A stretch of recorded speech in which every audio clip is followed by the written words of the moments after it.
Kalpetta police station ശുചിമുറിയിൽ ആദിവാസി യുവാവിനെ തൂങ്ങി മരിച്ച നിലയിൽ കണ്ടെത്തിയ സംഭവത്തിൽ ക്രൈംബ്രാഞ്ച് സംഘം കൽപ്പറ്റ സ്റ്റേഷനിലെ പോലീസ് ഉദ്യോഗസ്ഥരുടെ മൊഴി രേഖപ്പെടുത്തും. അന്വേഷണവുമായി ബന്ധപ്പെട്ട പ്രാഥമിക റിപ്പോർട്ട് ക്രൈംബ്രാഞ്ചിന് കൈമാറി. ജില്ലാ പോലീസ് മേധാവിയുടെ കീഴിലുള്ള അന്വേഷണ സംഘം തയ്യാറാക്കിയ പ്രാഥമിക റിപ്പോർട്ടാണ് ക്രൈംബ്രാഞ്ചിന് കൈമാറിയത്.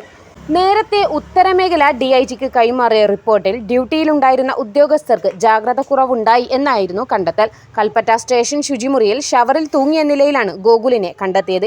എങ്ങനെയാണ് മരണം സംഭവിച്ചത് എന്നതിനെക്കുറിച്ചും മരണത്തിലേക്ക് നയിച്ച കാരണങ്ങളെക്കുറിച്ചുമാണ് അന്വേഷണം. ഗോകുലിന്റെ കയ്യിൽ പെൺകുട്ടിയുടെ പേര് മൂർച്ചയുള്ള വസ്തു കൊണ്ട് കോറിയിട്ട അടയാളം ഇൻക്വസ്റ്റിൽ വ്യക്തമായിരുന്നു. മർദ്ദനമുണ്ടായിട്ടില്ലെന്നാണ് പോസ്റ്റ്മോർട്ടം റിപ്പോർട്ടിലെ കണ്ടെത്തൽ. ഞാനൊന്ന് വന്ന് എന്താണെന്നൊന്ന് പരിശോധിക്കുക, എന്താണ് സംഗതി എന്ന് മനസ്സിലാക്കുക എന്നുള്ള ഉദ്ദേശത്തോടു കൂടിയാണ് വന്നത്. നോക്കി GD നോക്കി ഇവരുടെ ഓഫീസേഴ്സൊക്കെ ആയിട്ട് ഒരു ഇൻട്രാക്ഷൻ നടത്തി.